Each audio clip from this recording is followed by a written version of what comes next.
지식 체험, 뉴스 체험 오늘도 채워볼게요. 청와대는 긴급 브리핑을 통해 다음과 같이 발표합니다. 한미 양국이 고체 연료 사용 제한을 해제하는 한미 미사일 지침 개정에 합의했다. 대박 사건. 이번 개정이 어떤 의미를 갖는지, 무슨 차이가 있는지 짧고 쉽게 다루면, 발사체 액체 고체 연료로 보면 고체는 한 번 주입하면 계속 주입한 상황에서 대기가 가능, 액체는 발사를 앞두고 주입을 하는데 적게는 30분, 큰 발사체는 한두 시간 걸립니다. 우리가 북한 뉴스를 보면 북한이 발사체 준비하는 모습이 포착됐다, 연료를 주입한다, 이런 뉴스 표현 보셨을 텐데, 액체, 고체 장단점이 있습니다. 액체는 일단 비싸요. 대신 추력, 속도, 즉 한마디로 힘이 좋습니다.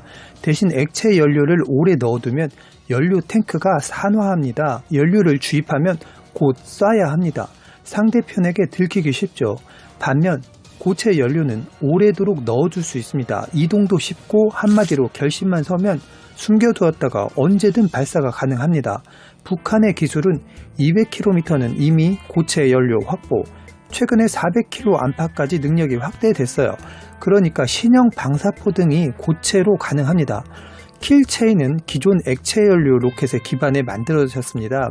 북한이 잠수함과 지상에서 고체 연료 로켓 발사에 각각 성공한 만큼 북극성 2형이 킬체인과 한국형 미사일 방어 KAMD 체계에서 벗어난 것으로 봐야 한다는 의견이 많습니다.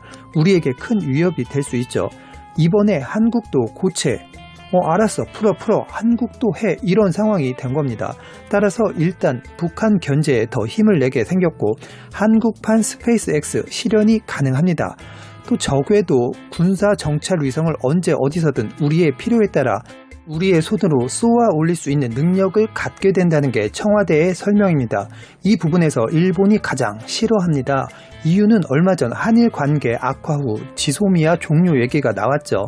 한일 군사정보, 이게 심각한 건 바로 100년도 안 된 과거에 우리를 식민지 지배하고 한글을 못 쓰게 하고 문화를 말살하고 조상들이 얼마나 지옥의 세월을 보냈습니까? 현 정세에 맞춰 전략적으로 한미일 팀플을 한다 해도 불과 얼마 전까지 대표적인 적으로 가위바위보도 절대 치면 안 된다, 그런 대상에게 군사정보를 주는 게 얼마나 꺼림직합니까? 사과라도 확실히 하던가, 아니면 독도라도 자기네 땅이라고 주장하지 말던가. 어쨌든 한국은 군사 위성이 약하고 우리는 휴민트 지역 기반 정보 획득과 근거리 탐지에서 우수합니다. 일본이 한국에 의존을 하고 있어요. 일본은 대신 군사 위성을 가지고 있는데 한국이 없거든요.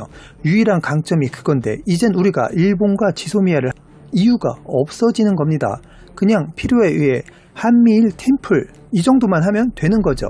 반면 일본은 북한이 늘 신경 쓰입니다. 이유가 북한이 미사일 실험하면 어디로 쏩니까? 러시아? 중국? 아니면 한국? 새 방향은 절대 못해요. 중국, 러시아는 상상도 못하고 내륙이죠. 남한도 바로 충돌이죠. 바다를 향해 실험 발사를 해도 오직 일본 방향이죠. 따라서 짧게 쏘면 일본 앞바다, 멀리 쏘면 일본을 통과하는 겁니다. 그러니까 아베가 자다가도 북한 그러면 오금이 저리는 거죠. 생각해보세요. 우리 집 앞에 엄청난 쇳덩이를 던지면 어휴 놀래라, 괜히 신경 쓰이죠. 어디까지 오는지 모르니까. 또 지붕 위로 자기네 땅 넘어간다 생각해도 이게 얼마나 신경 쓰입니까? 정은이가 계산기 잘못 누르면 어이쿠 미안해 아베 실수야, 이럴 수도 없고, 그동안 지소미아에서 한국만 정보를 줬던 사실을 공중파 뉴스를 통해 언급된 적이 있는데 일본이 대단히 신경 쓰이는 겁니다. 우리는 지리적 대치 때문에 발사 징후와 휴민트, 즉 두 장점으로 초기 파악이 가장 빠르거든요. 이번 개정에 따른 한국이 협상 조건으로 임한 것은 아무것도 없이 순수하게 풀었다는 게 청와대의 설명입니다. 북한, 일본, 더 나아가 중국을 견제하는 데도 큰 힘이 될 전망입니다. 우리는 스스로 강한 국방력을 가져야 합니다.